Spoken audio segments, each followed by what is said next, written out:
नरेश मीणा पर प्रमोद जन भाया की भविष्यवाणी।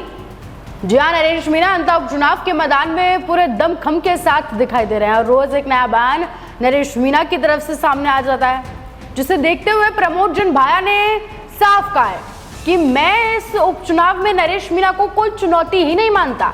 यानी प्रमोद जन भाया के लिए तो नरेश मीणा कंपटीशन में ही नहीं है, कंपटीशन के ही बाहर है। साथ ही भाया ने नरेश मीणा पर भविष्यवाणी करते हुए यह भी कहा कि जो हाल उनियारा चुनाव में नरेश मीणा का हुआ था वैसा ही अंता में भी होगा।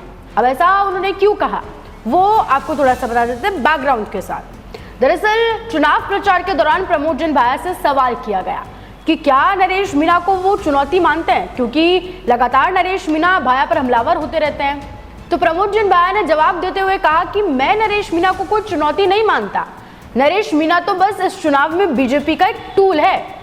प्रमोद जन भाया ने किरोड़ीलाल मीणा के एक बयान का हवाला देते हुए कहा, वो बयान भी आपको एक बार याद दिला देते हैं। दरअसल किरोड़ीलाल मीणा का कुछ समय पहले एक बयान सामने आया था जिसमें उन्होंने कहा था कि आपने भी सुना होगा वो बयान, उन्होंने कहा था कि उनियारा के चुनाव में हमने नरेश मीणा को, यानी भारतीय जनता पार्टी ने नरेश मीणा को निर्दलीय उनियारा के चुनाव मैदान में उतारा था और वही टूल का काम नरेश मीणा अंतः उपचुनाव में भी कर रहे हैं, ऐसा भाया का कहना है।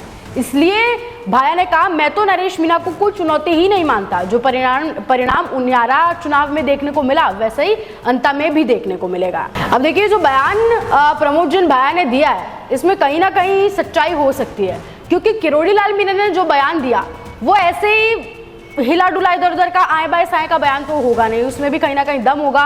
अच्छा राजनीतिक बैकग्राउंड किरोड़ीलाल मीणा लगते हैं, अच्छे यूं कह लीजिए राजनेता हैं किरोड़ीलाल मीणा, कैबिनेट मंत्री हैं, राजस्थान में इतने बार एमएलए रहे हैं और उन्होंने ये बात तब कही थी। तो उस वक्त भी बड़ा बवाल इस बयान को लेकर मचा था कि नरेश मीणा को भारतीय जनता पार्टी ने एक टूल के तौर पर उनियारा चुनाव में उतारा था वोट काटने के लिए, और वही टूल का काम वो अंतः उपचुनाव में भी कर रहे हैं, भाया का ऐसा कहना है।